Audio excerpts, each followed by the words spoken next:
Ladies and gentlemen, how are you? Good morning. I thought I would come hang out with you for the, you know, I don't know, the morning time. How are you? Try and find some updates for you. Laura T, Betty C. Hey, Betty C, good to see you. Carla's here. Who's mad at you, Carla? Guy's mad at me, so I hope the show is good. I hope so too. Robbie's here. Hey, Robbie. Maria, guys, it's good to have all of you here. And before we get into the CEO stuff, I have a update. So in the afternoon show that we had, they had a small update about the woman that was found in plastic. She was found wrapped in plastic near Sydney Airport in Australia. A couple of hours ago for the evening news, they came up with a new update with some interesting details. So I want to show it to you. I want to show it to you, and then we'll talk about the CEO. So here we go. An appeal from homicide detectives tonight as they investigate the death of a woman whose body was found on a footpath near Sydney Airport. They're asking for anyone who knows of a missing person or saw anything suspicious in the Botany area to come forward.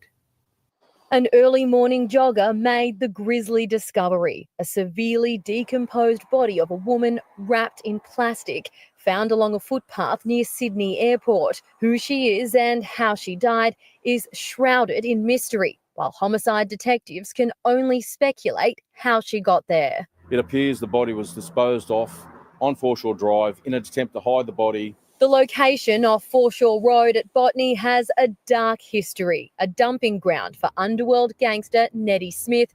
Two of his victims were discovered there in the 80s and 90s. The body of murdered Sydney hairdresser Paula Brown was found in 1996. But I'm not sure if I would have picked this correct to run in if that's something that I knew. Adding to the mystery for detectives trying to determine how long the body has been there.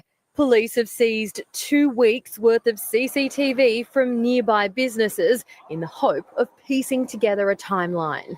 It was in a severe state of decomposition, so that makes the timeline a little bit difficult. So we're looking at days, weeks, if not longer, that the body may have been there.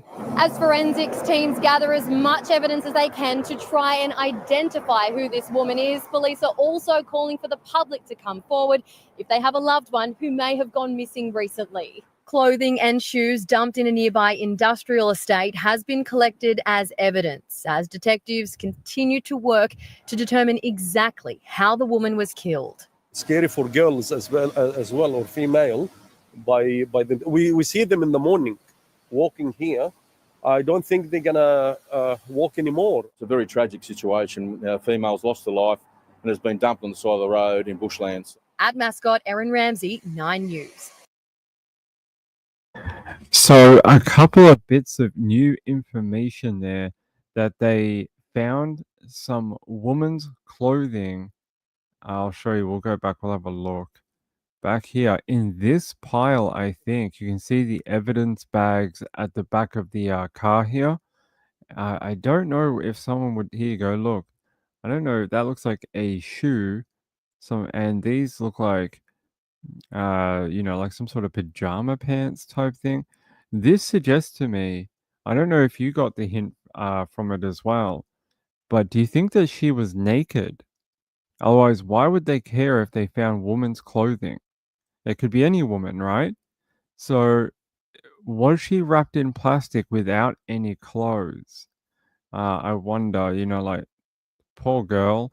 And the other detail in this is we heard that her body was decomposed, but the description that they said in this video was not just decomposed, it was severely decomposed. So how long has she been there before somebody was able to discover her body in the park here? You would think it can't have been that long if there's people jogging there every day, like that guy they interviewed said.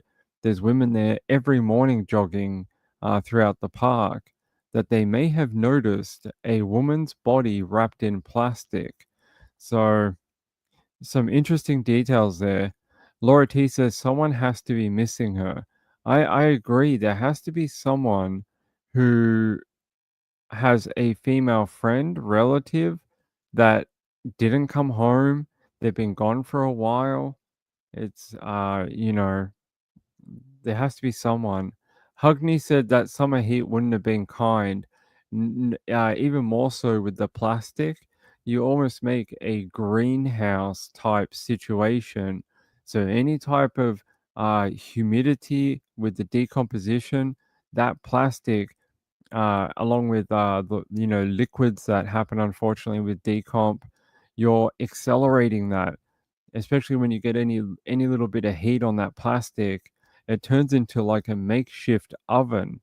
So it will definitely speed up that decomposition timeline quite quickly. So it could be as short as a few days or a couple of weeks, like we don't know. But some of the description I heard earlier was she's so badly decomposed they couldn't really tell how old, what ethnicity she might be, like if she's Asian or white or is she a black lady, don't know. Carolina said she could have been there the whole time. She couldn't have been there the whole time. I don't know. Maybe she was. Maybe she was. Hugney said last week in NZ that sun has been blistering. Same in Sydney, where this woman's body was found. Even today, a cooler day in Sydney, they had 71% humidity. And if you combine that with some of the some of the 90-degree Fahrenheit days they've had in the last week or two, combine that with that high humidity, it's not a great environment for a dead body. So she has unfortunately degraded quite a lot. Yeah, it's very sad. Hopefully they're going to be able to find something from the missing person register with police, and they'll be able, they'll be able to get a identity pretty quickly. So there's that update for that one. I wanted to bring it to you. Hey Cakes Boo, how are you? I decided to jump on very early morning for the Americans and very late at night for us.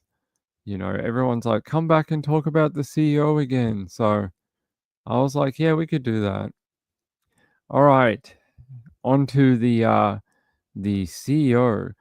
Now it's Monday morning in the in the USA. Normally over the weekend, everything sort of slows down a little bit, especially with news. Even with something as big as a manhunt, things do slow down. But being Monday morning, I expect everything to start really firing up over the next, 24 hours again. Updates will be coming thick and fast once again. All right, hold on. Let me grab this video. Where is that? Here. Let me grab this for you. Where is it? All right. Let's go to actually. I want to show you this one. I'm having some problems loading it. Come on.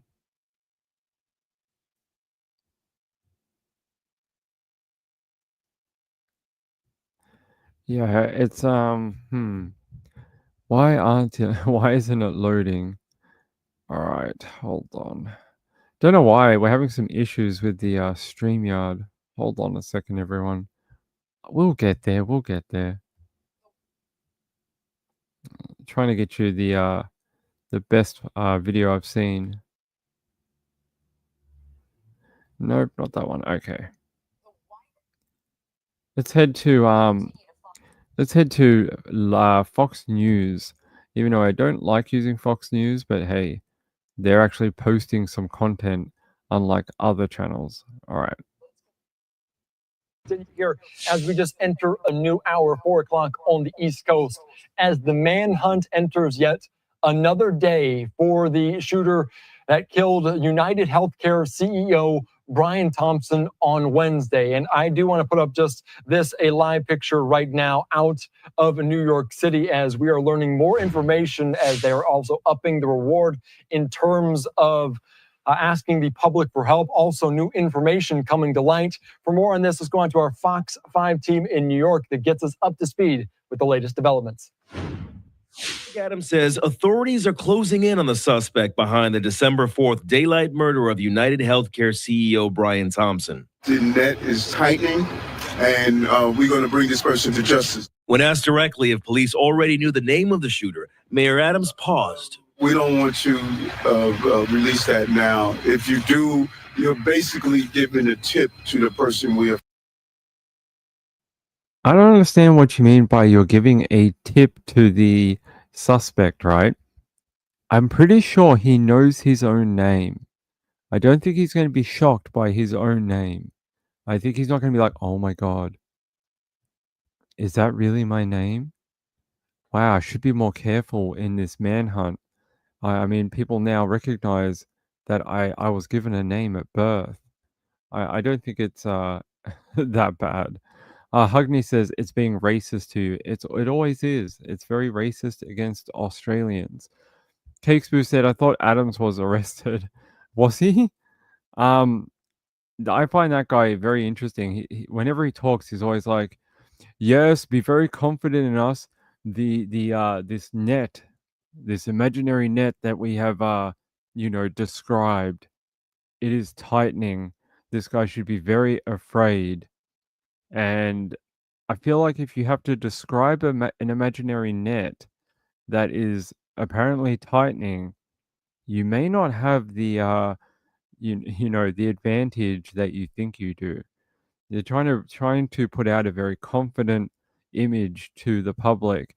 Yes, we may have a name, and our imaginary net is tightening. Be warned. We know all about it. We know all the names. Hugney said, I guess that the police know his identity. I feel like if they've known his identity since Friday, like they keep saying, wouldn't they have like tried to arrest him by now? And if they can't, wouldn't the public be able to one, give you more tips about where he might be if they've come across him? Maybe he's had to book something under his name or an assumed name. And then you would get more like tips that are on the hour. So it wouldn't be like, yeah, I think I saw that guy like 4 weeks ago. It'd be like, that guy came in my store and bought a SIM card, plane tickets, who knows? I've heard suggestions that guy might even be in Canada by now. So, very, very interesting. I just find it funny when they use language like that. It almost feels like they're trying to convince themselves that, yes, we are very close to catching the guy, a name that we cannot give you. All right, let me go here.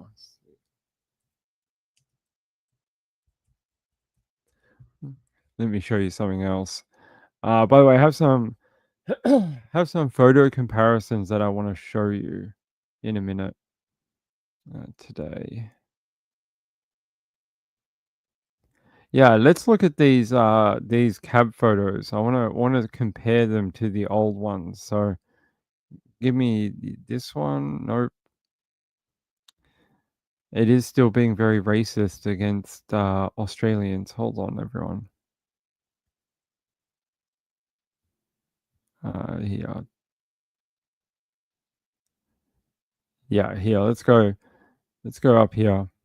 US officials say that they are closing in on the gunman who killed United Health executive Brian Thompson. 50-year-old Thompson, the CEO of United Health's insurance unit, was shot on Wednesday morning in what police called a targeted attack by a masked assailant who was lying in wait.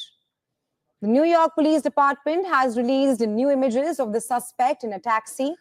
The FBI has added $50,000 to their $10,000 reward for information leading to the capture of the shooter.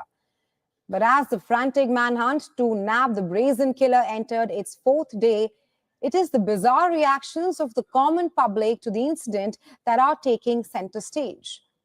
The most tasteless display public opinion was a troubling lookalike competition in the Washington Square Park in New York City, where contestants dressed like the suspect. Elsewhere on the internet, jokes and a striking absence of sympathy have dominated, seemingly exposing frustration and anger with the nation's medical system. So that is true. They held a lookalike competition for people. Hey, microphone. For people to come into town and show your best impersonation of the guy that they have the CCTV images and the cab images of. Let me see if I can grab that. Yeah, here's the lookalike from the post. I'll show you. Well, I haven't got paid yet, but that's okay. I told them I'd give half to Palestinian relief if I got anything. Now I'm worried they'll give me $2 and $1 go to Palestinian relief. But I feel good. I mean, you know, I'm glad people. I'm glad people do not feel great about the current state of things and are willing to openly express that. So that's good. Have you ever won anything in your life? Huh? Have you ever won a contest? Oh, geez. No. This is the first time. And as she said, this is the first annual lookalike competition. So next year, hopefully there will be a few more. That guy had just said, by the way, this is from freedomnews.tv. That he just said, I hope next year. So it's going to be an annual event where people come in and pretend to dress like an assassin. Something tells me that seems like it might be a very dangerous hobby, at least right now. You may be walking around. Can you imagine the tip lines going berserk? I saw him on 82nd. I saw him on 53rd. He was in the subway going on the A line. I saw him down at the Port Authority. The cops are like, what is going on? Why are we getting all these tips about New York City when we thought he left New York City? I think it's very interesting. Carolina, hey Carla, says yes, Harry S. Truman. It's funny that you seem to have had a child who has already, become president, died, and is mourned by the public, and somehow he's your son. It's a weird dynamic. Cakespoo said it's the purge in real life. Sort of, if the purge was a movie about only killing one person, and they're like, it'd be like a 5-minute movie. They're like, oh my god, we killed him, and then the credits roll. Let's see. He looks more like Boy George, not gonna lie. He doesn't exactly look like the shooter, no.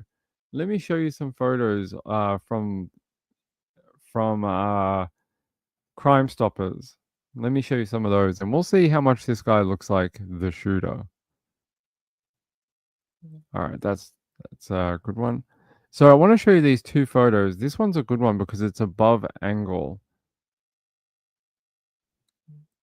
There you go. There's one, and this is the one from the cab. A lot of people saying that these are different people. I don't know what to think. You have to let me know. This is the one from our screenshot. Let me upload that.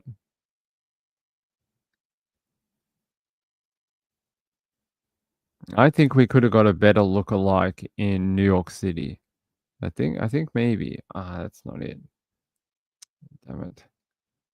Sorry, apparently I'm tired too because it's late at night. Let me get the proper photo. There we go. So these are the two, right? Do you think that they have the same facial structure that you can see? I personally think the eyebrows don't look the same on the suspect. This guy's got very dark, unless you know what he's done? After going on the run for a few, like 24 hours, he's gone to a beautician, and he has dyed, and he's had eyebrow extensions done to alter his appearance. That's what's happened. Do you think that they have the same facial structure, especially around the eyebrow ridge and the nose? I mean, they both seem to have somewhat of a nose, like every human. But the eyebrows look way darker. Maybe they're fake eyebrows. But his eyebrows look very much darker in this photo. Hugney says, new national walk the approximate route he took after the shooting. So many cameras.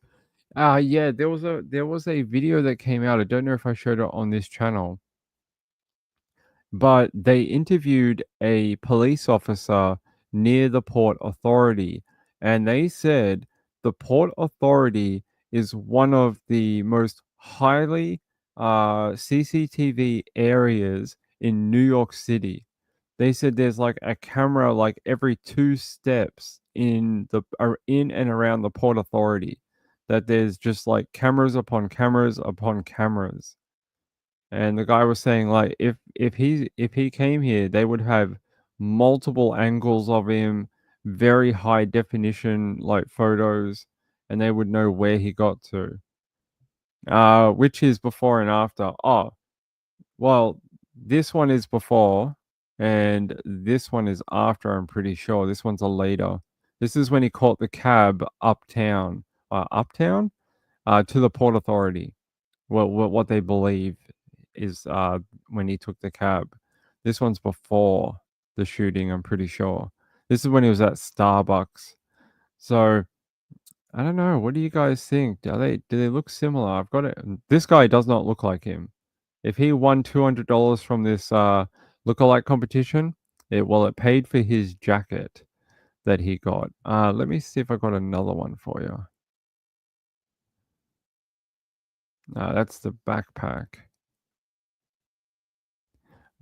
Here. All right. We've got a third photo. So here's the other one, the smiling assassin photo. And there's the other one. I don't know, eh? Do you think their facial structure matches? It's hard to know, like the angle being above, it changes it, unfortunately.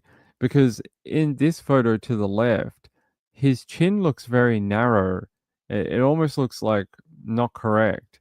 But in this photo to the right, his chin looks just like a normal person. It's, it's a wider chin. It's, like most men have. But in the other one, it looks very strange. It almost looks sharper, like a sharper angle. But that could be perspective of the camera being above. Hugney says might be the lighting camera quality. Yeah. It could be. Oh, News Nation? Okay. Yeah, I don't know. We do know one thing. He likes to cover his face with a mask and a hood, apparently. This one always thinks it. I don't know why, but this photo here always makes me think it's a different person, and I don't know why. I don't know if it's just the angle of it being again risen above, but this one always makes me think it's a completely different guy.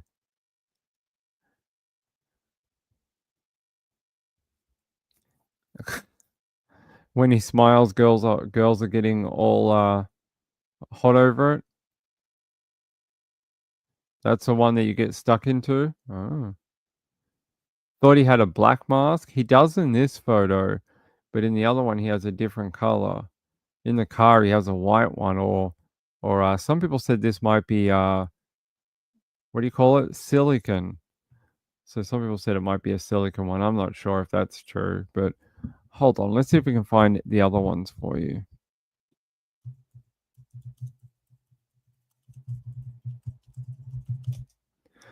All right, let's see if we got some others we can check out for you. Let's have a look at the one where he's actually, doing the deed, and we'll have a look at the structure. Yeah, there's this one. There's a bit slightly of a different viewpoint on that one. Yeah, this is a good one. This one shows it side by side. We definitely know one thing for sure. He likes his jackets. He has many, many jackets, apparently. Hold on, I have to pull these down. Sorry about that. There you go.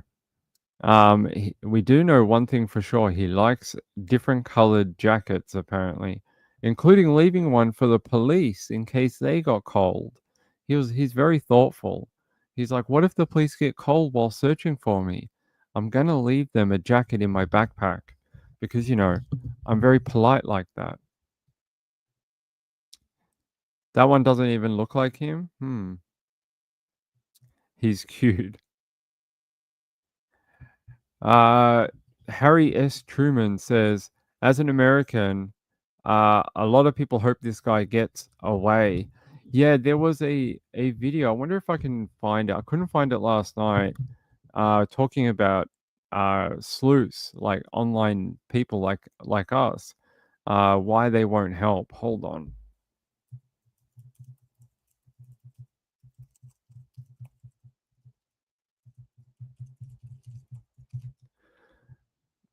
Let me see if I can find that video for it. For some reason, when we tried to do it last night, I could not find it. Is it this one? I don't know if it is this one, but that's okay.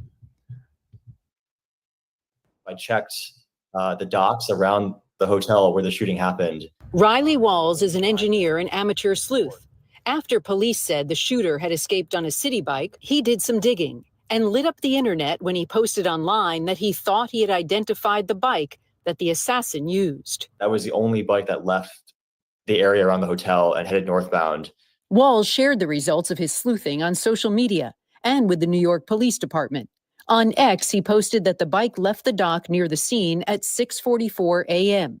He also posted his data, writing, "Can't believe my little data nerd experiment actually amounted to something in the real world." Turns out, Walls had it wrong. Police later confirmed the assassin escaped on an e-bike, not a city bike. Then came the backlash. So apparently some little snitch street journalist tracked the assassin's city bike and posted it on the internet. Lots of people online are calling me some kind of snitch, even though it ended up the information I gave wasn't even correct. Amateur sleuthing is a way of crowdsourcing detective work without the professionals. And in the shooting of the United Healthcare CEO, like so many others, theories are plentiful online. In one post in the sub. So I'll leave that there. Then they posted this video. United Healthcare CEO Brian Thompson was gunned down in New York, and that massive manhunt is still underway for his killer in what police are calling a calculated and premeditated attack. In a new statement, the United Healthcare Group says this, quote, "While our hearts are broken, we have been touched by the huge outpouring of kindness and support in the hours since this horrific crime took place. But this killing has generated a very different reaction from some on the internet. Just take a look at some of these comments found under a CNN video about this story online. These are just a few among dozens of hateful comments that we found, including one saying, quote, "Sorry, my sympathy is out of network." The New York Times writes this, quote, "The dark commentary after the death of the 50-year-old insurance executive from Maple Grove, Minnesota, highlighted the anger and frustration over the state of healthcare in America, where those with private insurance often find themselves in Kafkaesque tangles while seeking reimbursement for medical treatment and are often denied." And that frustration is something that doctors say they've seen from patients throughout their careers. I see people when they're at their lowest, when the system has failed them, and I'm frankly not surprised. They feel abandoned, they feel exploited, they feel lied to. Yeah, they should feel lied to. We showed a graph on the afternoon show. I wonder if I still have it. Hold on, I'll grab it.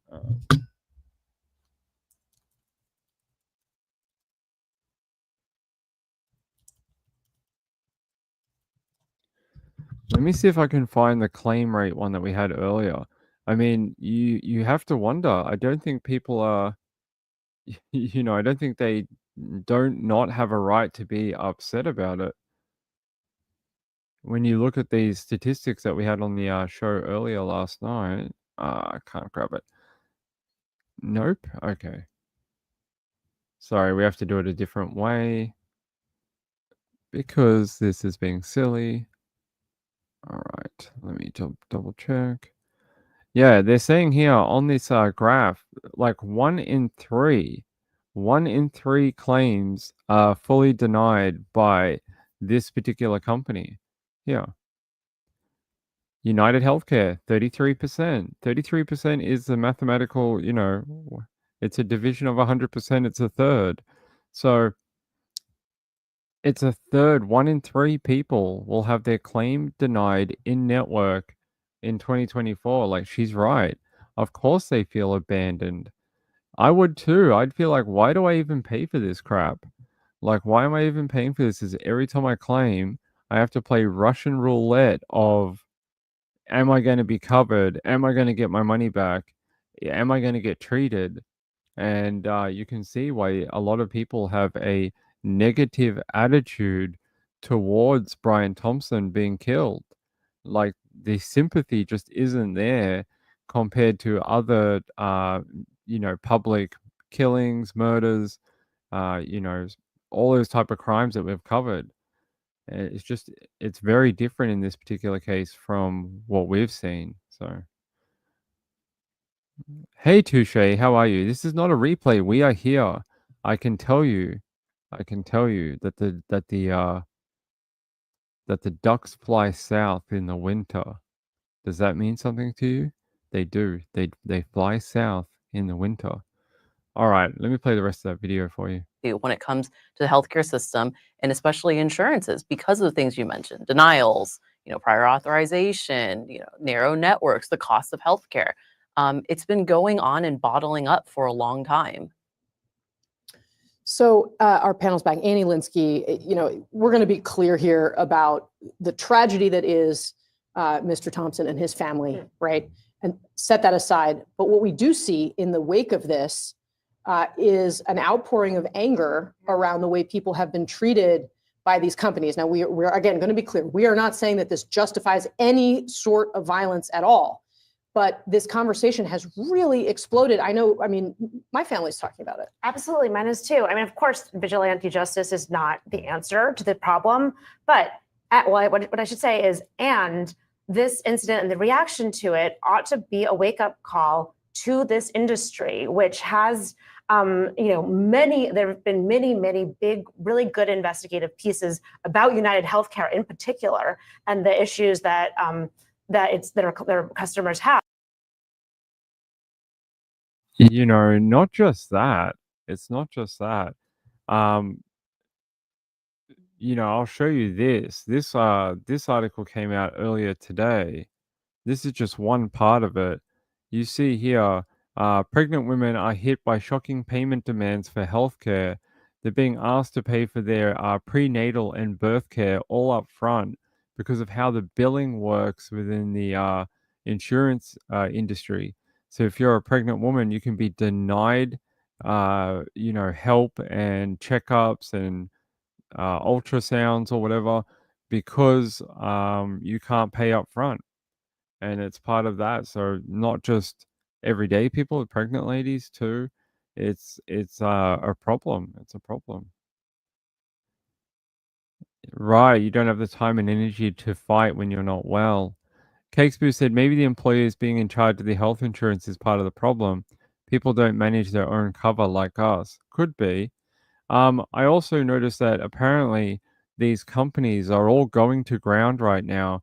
A couple of days, it was like a day after Brian Thompson was killed, a rival company who had just put forward a weird new regulation, which was something to do with their billing and how long you are under anesthetic for, or how long you're under for surgery was like how much they're going to cover.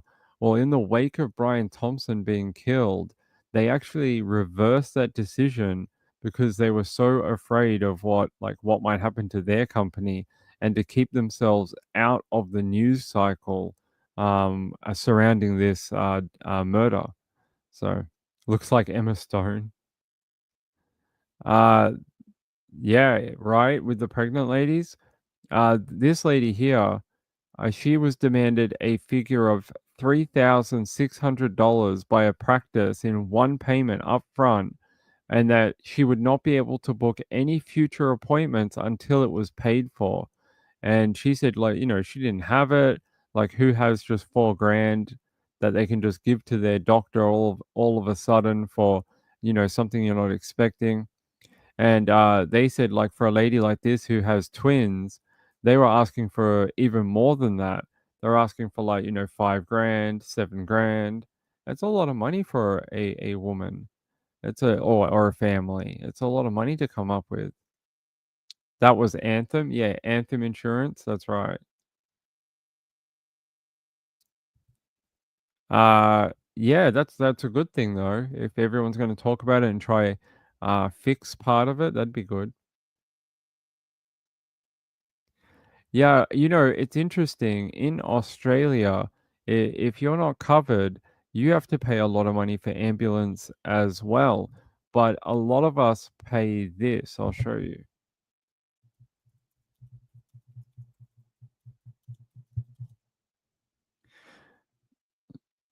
So the state where I live, we have to pay this every year.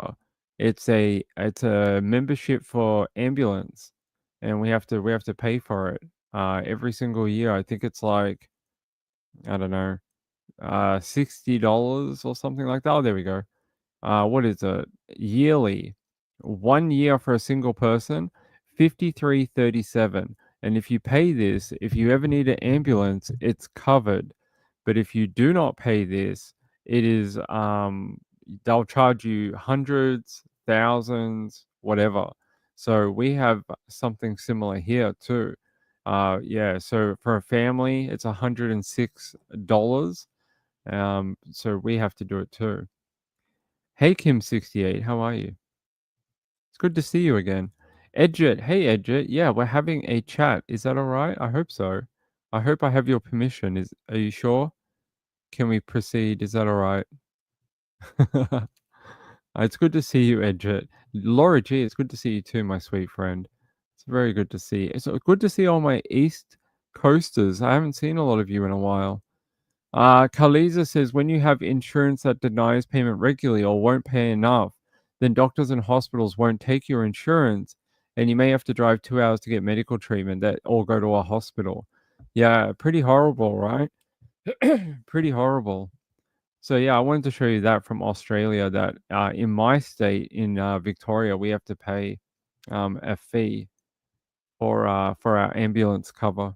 Yeah, let's go back to the other video and finish it off. Getting the healthcare that's promised, getting the responses promised, and if it's not it's not a wake up call to the industry, it certainly will be to Congress, and they are going to have there will be laws. In a CNN story that was just published about this, they note that a Facebook post that was put up by United Health Group expressing sadness about the CEO's death, it received 62,000 reactions. 57,000 of them were laughing emojis. I mean, that's sad to think about, but look at this. I mean, and you're right. Most of these healthcare issues are life or death. And I have a sick dad home in Louisiana, and we go to the doctor all the time, and sometimes we get denied for things, and it doesn't feel good, And so I think people have a personal issue with the way their healthcare has been administered.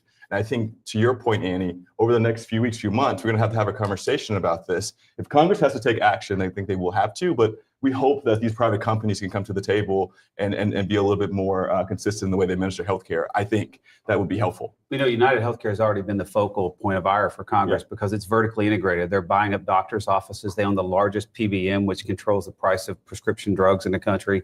They're the most aggressive on denying claims. I think United Healthcare will get more scrutiny. Yeah, and of course, we don't know the motivation yet of this killer.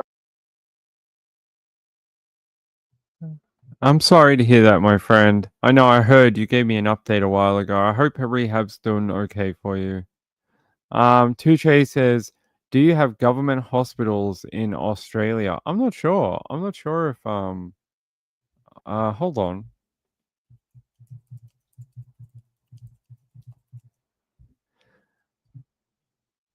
I think so.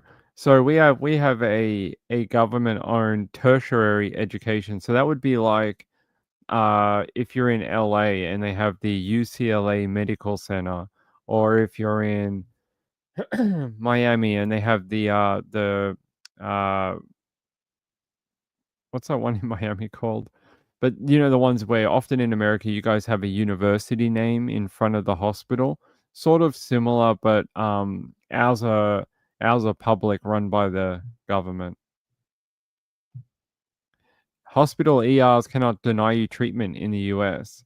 They might not be able to deny you treatment. I actually heard that they could, but if you didn't have coverage, but medals, I don't know what that means, but thank you for the info. I appreciate it. Case Boo said, yes, we do. They're free. If it's elective, you need to wait, but emergency, you'll be seen without payment. Ah, yes. EMTALA? I'm not sure what EMTALA. Let me have a look.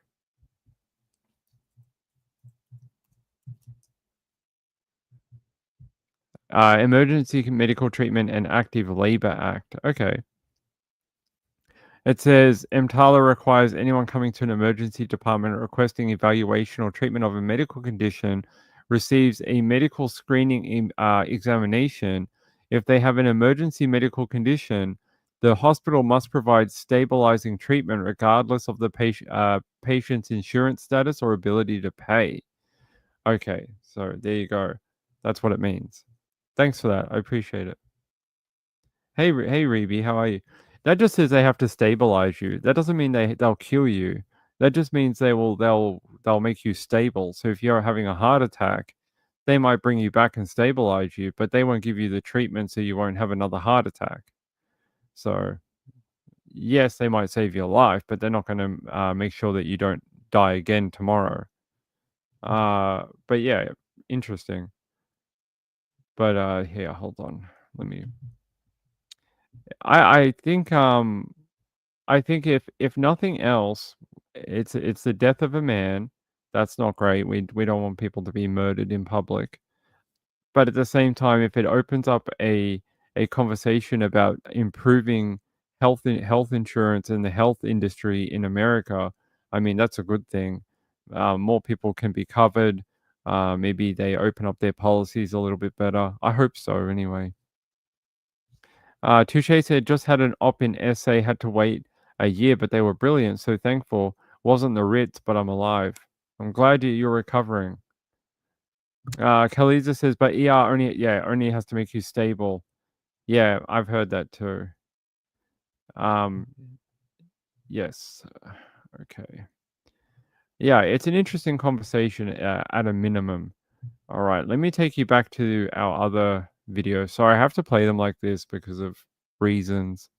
Reddit about guns, users speculated about the gun Brian Thompson's assassin fired, writing, "The shape, size, and hand position are all consistent with a B&T VP9 pistol." Other amateur detectives suggested the shooter's bag was a Peak Design Everyday Backpack 30L camera bag. I'm going to give you my theory on Brian Thompson's murder based on the information that we have. On TikTok, endless theories on the case. So theory number one is that, okay, so the bullets left behind had like a message on them. That lady takes longer to tell you nothing than I've ever seen before. Amy says they cannot deny you treatment. They transfer you at times. Okay, I appreciate the information. Thank you, Amy. Good to meet you, by the way. Harry S. Truman says, does the US seem like a constant circus to you as a US citizen? Always something crazy going on here. Not really. I've been doing this for so long that nothing really surprises me anymore. Doesn't matter what country. We just had a synagogue burned down in what they've labeled a terrorism-related incident in Melbourne, Australia. So I don't think it's just the USA that has crazy headlines or whatever. I think the difference is we only have like 30 odd million people that live in Australia, but in your country, you have like what 300 million people or more. It's a factor of so many more people in such a lot of times condensed areas that are not much bigger than the cities we have here. So Melbourne would be so many more people if this was a united USA, city like LA, somewhere in Texas like San Antonio, New York, Florida, somewhere in Florida. But yeah, over here, it's just less people, in the same space. So not surprised. I think when you shove that many people in small areas, you get weird things that happen. Amy says I'd sue them if they denied me. Yeah, I'm a nurse practitioner. Medicine here where I live is awful. Are you comfortable saying what area that is? You don't have to give us like your street or your town name, but is it like north or south or east or something? Dyslexia says California has more people than all of Australia. That's right. So even though a lot of our cities could like have that many people, we just don't. They're a lot smaller. So the run-ins you have with random people or murders, you have to de-escalate them, or you have to make the percentages and ratio a lot smaller because you don't have the same amount of people. Harry S. Truman says, from your experience, do you think the CEO killer will be found? I actually wonder if we're going to end up in. Do you remember there was a manhunt in Canada? It was like, I don't know, 5, 6 years ago now. There was very sad. They killed an Australian couple. Then they killed a professor. There was 2 guys that went on the run in Canada, and then they didn't find them. It was this huge manhunt. There was updates every day. Everyone was glued to it, but they ended up finding them somewhere deep in the bushland, and they had recorded like their last, words or whatever, and they had died. I sort of wonder if we get an ending like that for someone who they didn't find the firearm, the person took it with them. I wonder, will it end like that, or will they find him alive, holed up somewhere in Philadelphia? I'm not sure. I think it could go either way. I think we've seen both outcomes in manhunts in the past. I think we've seen both happen. So it's hard to know. But they're going to have to show us a lot more proof that they know what happened to this suspect after they left New York. That's the next step here. Where's the new focus point? Where's that next journey? Because we've already done New York. We already know everything about that. Yeah, I was saying that the other day because they dredged the little pond in Central Park, and I was like telling people on the live, I was like, would you throw it in a tiny pond where people could find it, or would you throw it in like a giant river or the ocean? Being that most of New York is well, not most of New York, but that part of New York is basically sort of like an island. There's water everywhere. So Tennessee, you think? I think it's a good guess. John Wilkes Booth. Yeah, I know John Wilkes Booth. I've seen National Treasure, okay? I've seen it over 40 times. That's where I get all my historical facts from. By the way, I do love that movie. It was a good movie. Yeah, actually, since we're talking about Manhunt, does anyone remember that Canadian one? Hold on, Canadian.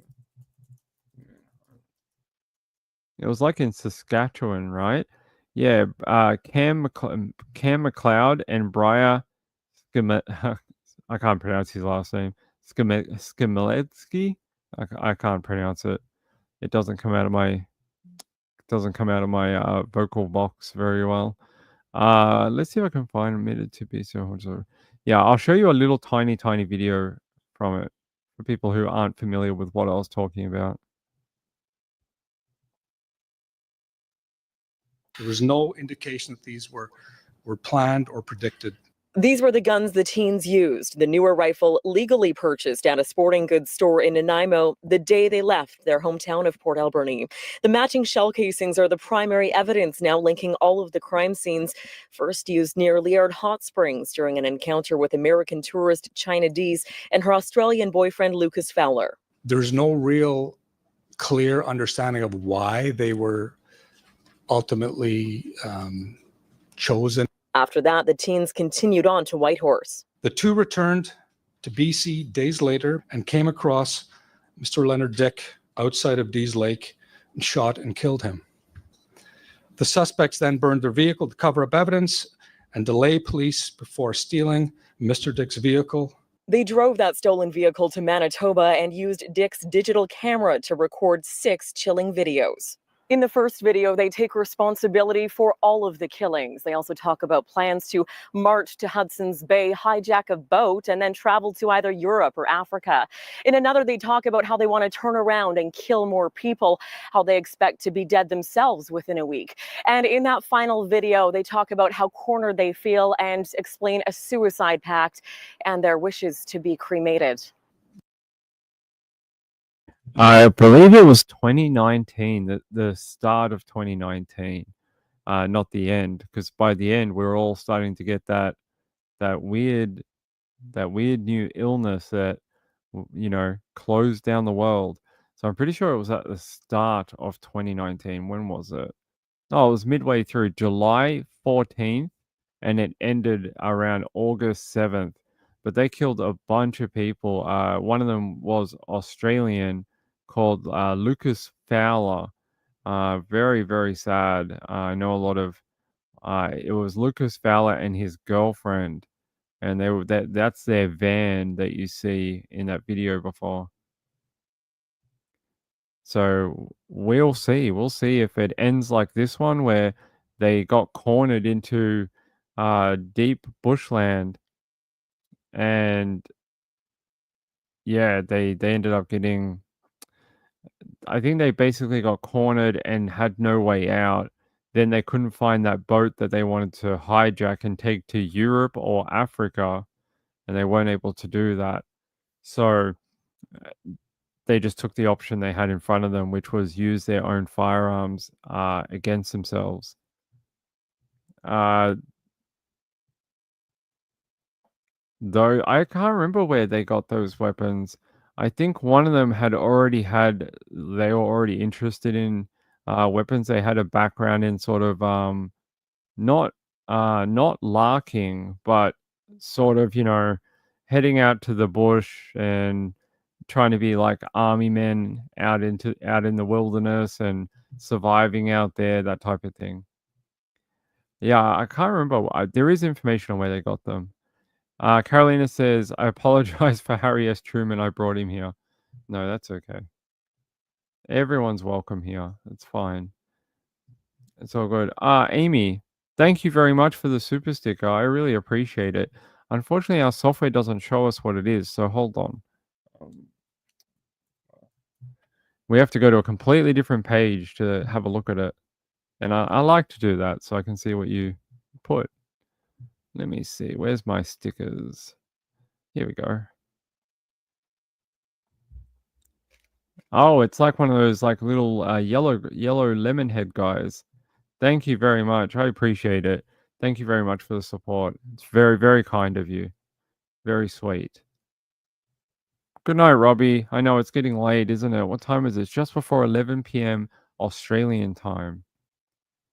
Yeah, unfortunately, StreamYard doesn't show us a lot of the like animations. So if you guys post like a sticker or an emoji, it doesn't pop up for us. But thank you. I do appreciate the support. It's very kind. And thanks for the information. It's good to know. Yeah, so that was a very interesting one. Like I said, this one, these people killed 5 people, and this one went on for weeks. I don't know if we're going to go on for like weeks and weeks on this one. And it took them an extremely long time to end up finding their bodies, because all of a sudden, like, they could see them. There was sightings. People witnessed them in the car. They had been stopped by authorities at one point and somehow got away. But then everything just went really quiet, and there was no more interactions. There was no more people being shot at. There was no more stealing of vehicles. It just died down. And then it was a while later, they ended up finding the bodies of both of those guys. So I don't know if we're going to have the same one here. Laura says it's 5 to 7 a.m. in the morning. 5 to 7. That is very early. Carolina says, so when do you leave for Taz? In a couple of days. In a couple of days. We've got a couple more days, got a lot to do. And then we'll be heading to Tasmania for a wedding. But the cats actually go the day before. So the poor things, they're going to be in the what do you call it when you take the cats to the, what is it called? A cattery. So they're going to be going to the cattery the day before because we fly so early, we can't take them on the day. So they're going to like this cat hotel thing where they get like massages at like 5 p.m. for like a cat happy hour. It's pretty funny. Anyway, the bride and groom's family helped pay for that for us because they understood that we have the cats and they wanted us to attend, so they helped out a little bit with that. Because originally we were going to have someone mine them for the trip, but that fell through at the last minute. So unfortunate, but they're going to have a lot of fun. Yeah, a cat hotel. They'll have a lot of fun with it. All right. Let's see if we got any updates in the last hour on Brian Thompson. I want to see if we've got anything. That lookalike competition, geez. I can't believe they would actually do that. Why is that a thing now? That's not the first one I've heard of. They've done a few of these recently. Let me check out what we've got in the latest news.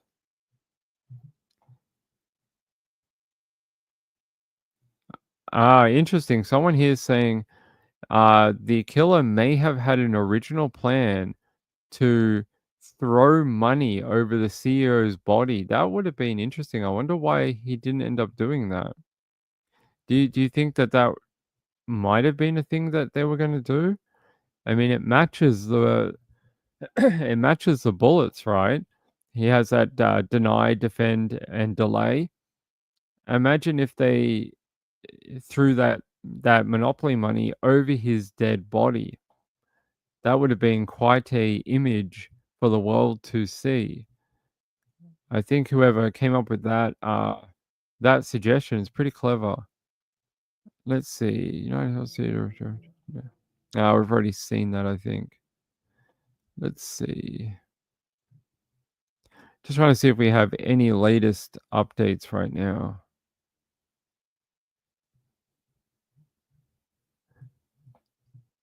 No, I don't see any updates in the last hour. It's still very early. Like someone said, it's 5 to 7 in the morning. What? I just logged into the mail to check if there was an update, and this is on the front page. Do you want to see it while I look for more to talk about? Check this out. Woman who drinks own urine and claims to be able to speak to animals is under investigation for revolting act against a defenseless dog. I think she should be under investigation for drinking her own urine. I think once you do that, there's no going back, and they need to put you in a psych ward. Reby says, if I was in Melbourne, I would cat sit. That's very kind of you. Oh, you guys are very sweet. They're gonna have a lot of fun though. They've got like, apparently they've got a couch, so they're allowed out a couple of hours a day, sort of like prison. They've got like a couch and they play movies and they have catnip and stuff. They've got like cute things for the cat. Kim, good night, my friend. It's really nice to see you again. I hope you have a nice night. Have a great sleep. Get some sleep and get up early and keep going. Let me just double check over here. Dun, dun, dun. By the way, in the show this afternoon, we brought you that story about the now declared terrorism attack in Victoria, Australia, when a synagogue was burnt down on Friday. They are still investigating that with an update that they are now looking for 3 suspects over that fire at the Jewish synagogue in Ripponley. So, I'm sorry. Let me bring you an update for that. I'm going to keep searching for more information, and we'll go back to the CEO thing in a second. Let me grab this ABC because there's been a couple of updates since I saw you a few hours ago. 3.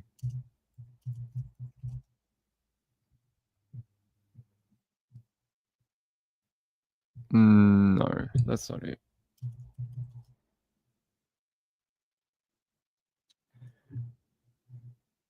Three suspects.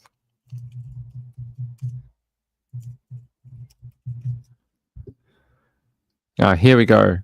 Here's the update from a couple of. It was for the evening news. A reminder of what was and how it is today. Police now confirming the firebombing at Melbourne's Adass Israel Synagogue is being treated as an act of terror. When you have a crime like this that strikes at the fabric of a community, that is very, very concerning to us. The evil anti-Semitic attack on the Adass Israel Synagogue in the early hours of Friday morning has now been declared a terrorist attack. The fire investigation will now be led by Victoria's Joint Counter-Terrorism Team. They have 3 suspects in their sights. The referral to the Victorian Joint Counter-Terrorism Team, which unlocks the powers and capabilities of the AFP, ASIO and Victoria Police. This appalling incident appears to embody the ugly dynamics that ASIO has been warning about. The Prime Minister also establishing a federal police operation to tackle anti-Semitism. That is now the 3rd arson attack after the attack on Josh Burns' electorate office and the Sydney Woollahra car incident. Yeah, so very sad. That community is in mourning, and they want to find who is responsible for burning down their synagogue, especially during this holy month for them too, with Hanukkah taking place. It's it must be very distressing for them. Anti-Semitism down here is not a big thing. We don't have a massive Jewish population. It's not like in the USA where you hear a lot about it. This is a pretty, not in new territory, but it's not in the news that often here. Harry S. Truman says, in the US, we have high value of the AFP because of Mad Max. Actually, the Australian AFP were instrumental in taking down that cell phone that was used by criminals and was encrypted. The Australian AFP were the ones who cracked the encryption and then fed the data to the FBI and the CIA in America. And without the Australians, they wouldn't have got the information to arrest people in America. So that was a interesting story. That was Operation Ironside.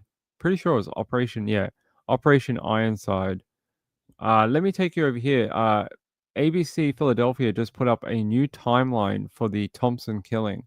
So let's have a look at this, see if there's anything we can gain from it. Let me take you there. Around 6:44 a.m. local time on December 4th in New York City, local authorities receive a call. Gunshots fired outside the Hilton Hotel in Midtown Manhattan. Got a male shot outside of the hotel. No prep description at this time. The CEO of one of the biggest health insurers in the country was just gunned down in the middle of Manhattan in what would later be identified as a targeted hit. A manhunt is underway for the gunman who is at large, but here's what we know so far about the suspect's movement before and after the killing. It's December 4th, around 5 a.m. local time, nearly 2 hours before the shooting, and the suspect is seen outside this hostel on West 103rd Street on the Upper West Side, according to surveillance footage reviewed by local authorities. Police later released these images of the suspect, whom authorities believe is seen flirting with a desk clerk in the hostel lobbies days before the shooting. 6:15 a.m. In this surveillance footage, police sources tell ABC News an individual who appears to be the suspect is seen leaving a subway station just 3 blocks away from where the crime would unfold moments later. You know, in all the little bits of video we get to see, even the shooting, he doesn't seem very stressed or anxious. He's very cool, calm, and collected. Even riding that bike, he doesn't seem very scared or wanting to get away, like in a panic. Seems very relaxed, very you know, trying to keep a low profile. You look panicked, people will notice you more, but he just looks very chill, not very excited, you know, agitated, not at all. He just kind of looks like anyone else. All right, let's keep playing. These surveillance photos show the suspect at a Starbucks sometime before the shooting. His face is partially covered. The exact time of this sighting has not yet been confirmed. 6:29 a.m. A person who appears to be the suspect walks past the parking lot on West 54th Street, just 50 meters away from the site of the shooting. 6:44 a.m.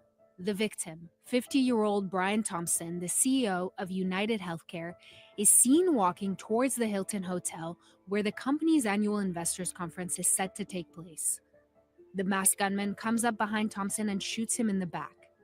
Nearby witnesses would later describe the suspect as holding a gun with a silencer. Surveillance footage shows the gunman continuing to shoot Thompson as he walked towards him, stopping to clear a gun jam before firing again. Police tell ABC News the shooter first fled on foot and then got on an electric bike heading north towards Central Park. 6:48 a.m. You know, the footage of him firing the gun always struck me as interesting because to me, he's definitely fired that gun before, 100%, because he knew how to clear that gun and he knew not to grab it for too long. I'm guessing it was quite hot because of the suppression portion on the front. So it blows all that gases mostly, I think, back or into the chamber. So it heats up a bit more than a normal gun, is what I read. And you can see he's kind of grabbing at it very quickly. He doesn't want to hold it for too long, and he's trying to clear that round. Very interesting. At least that's what I found it fascinating while watching the video of him shooting Brian Thompson. Officers arrive and find Thompson on the sidewalk with gunshot wounds to the leg and back. He is taken to a hospital where he would later be pronounced dead. Police called the killing brazen, targeted, and premeditated. The shooter appears to be a light-skinned male. He's wearing a light brown or cream-colored jacket, a black face mask, black and white sneakers, and a very distinctive gray backpack. Just before 7 a.m., a person who appears to be the suspect is seen on the Upper West Side riding a bike. He's heading west, away from Central Park. He appears to no longer be carrying a backpack. Police say they're closing in on releasing the name of the suspect, but he remains at large. The bullet casings found at the scene had the words "deny, defend, and depose" written on them. So what do you think? Anything in there that was new to us? I don't know if there's anything new, but it's nice to see it laid out all in one go. Yeah, that footage, especially when he's on the bike. Yeah, let's go back. There. You know, I wonder if this person, whoever this might be, will find out. By the way, at the end, they're getting closer on releasing the name. I feel like if they knew the name, they would have released it days ago. So they would have found people who knew him, friends and family, people to give evidence or information where he might go, what areas he's, you know, used to being in.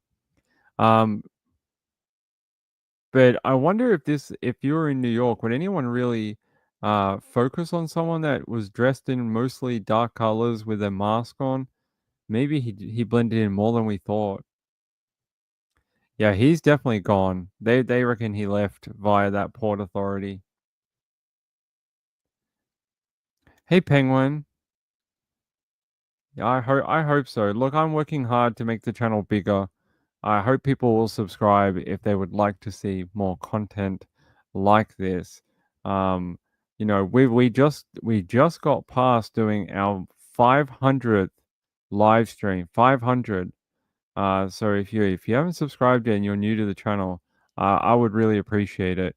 Would like to expand that audience so we have more friends to talk to each night. And by New York State, I heard that they sent a bunch of crew, and I'll find it in a second, to a different state over the weekend. Laura G became a YouTube member. Thank you so much, my sweet friend. It's so good to see you too. I really appreciate this support. Hold on a sec.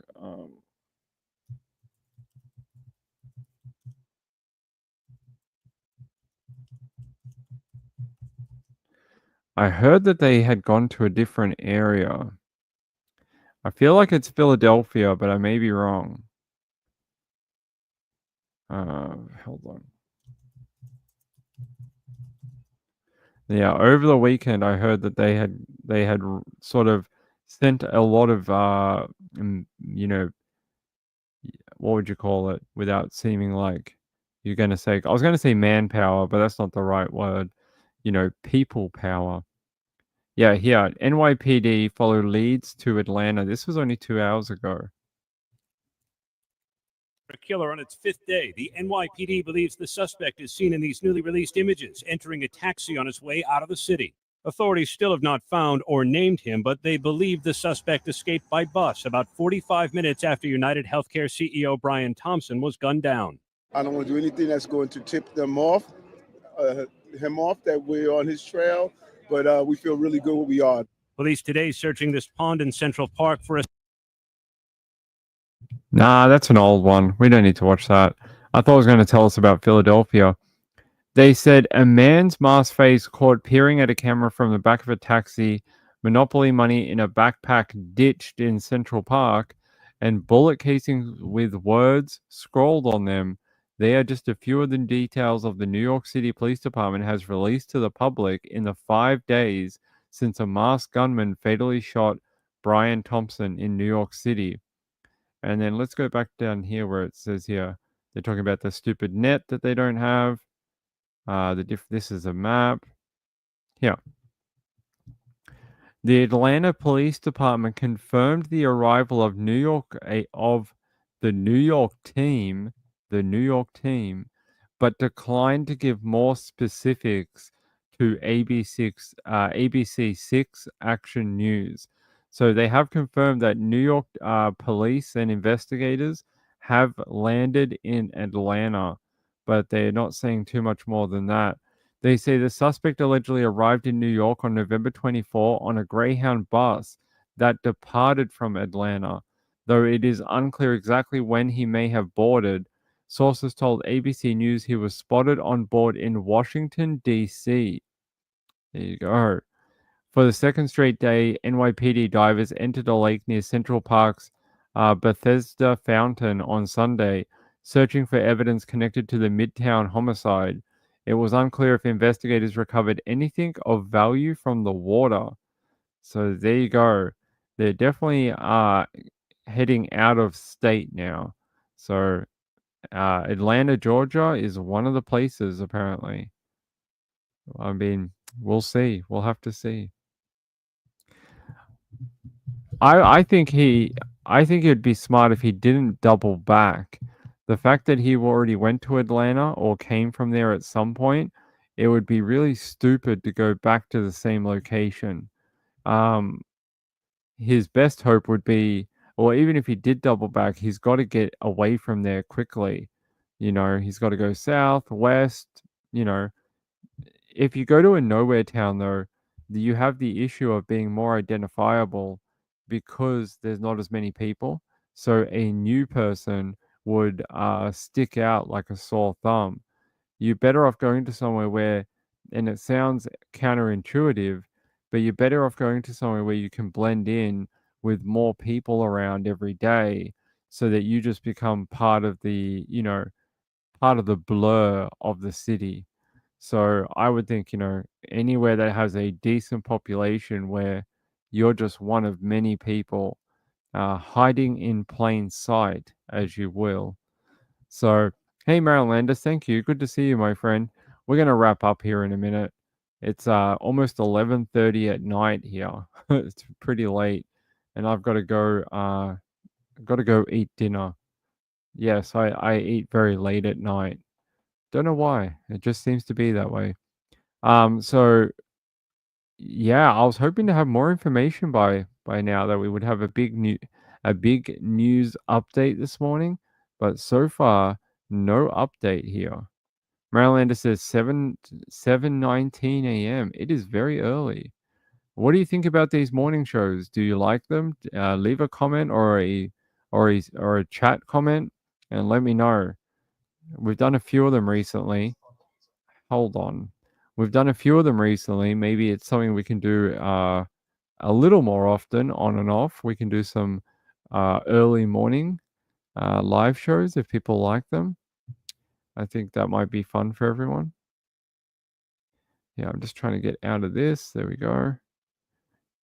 Yes. Amy says, I'm wondering if he's foreign and is long gone. The problem you have there is, can they track you? Can Homeland Security put a flag on you? But that they would have to know who he is very quickly. And if he is foreign and he is out of the country already, geez, they got a bit of a problem trying to get him back to the USA to face charges, especially if he's not on a country that has a good extradition relationship with the USA. We enjoyed waking up with you. Okay, maybe we'll do it again. It could be fun. Elizabeth says, I like these, but can only listen as working. I hope you have a great day at work, Betty C. Hope you have a great day at work. Heading out to play Christmas records on the old player. Okay, have fun. It was good to see you again. Laura G says, I like this. I'm up at 5 a.m. to get my insulin, so I'm wide awake. All right, well, we'll see. We'll see if we can do a few more of these, okay? For everyone. Thank you, Amy. I appreciate it. Thank you very much for your super chat earlier and for your input on the different health regulations. I appreciate it. Helped out a lot. It was great to see. We picked up a bunch of different people that probably are unable to make the late show. So if you're new to this channel, I normally go on about midnight Eastern time each day. So we normally do a very late show, almost 7 days a week.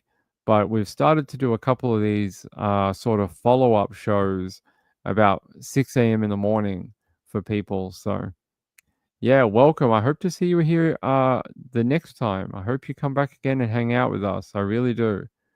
Hope you enjoyed the show this evening. All right. Hey, maybe we're going to get a big update today. And by the time I see you again, we'll have many more things to talk about. Many more. Hopefully, we're going to get a big update. Maybe a name. Maybe we'll have a name today. That would be good. I hope it's something big. So when we come back, we can go forward. Because right now, it feels like we're very standing still. Not much has really happened in a couple of days. We sort of found out about the monopoly money. We sort of found out the police went to Atlanta, but not too much else has happened over the weekend.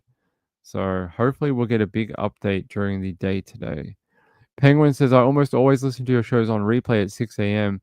Lives at this hour are cool. I hope to do some more for you, Penguin. And thanks always for your support too. Penguin always helps out, and I appreciate it.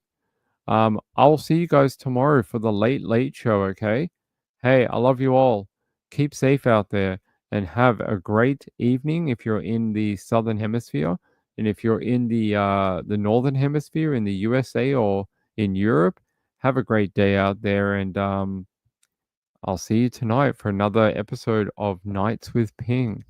Good night, everyone. Bye. See you later. Thanks to all the people who were very nice, like Amy and Laura G. Thank you guys. Good night.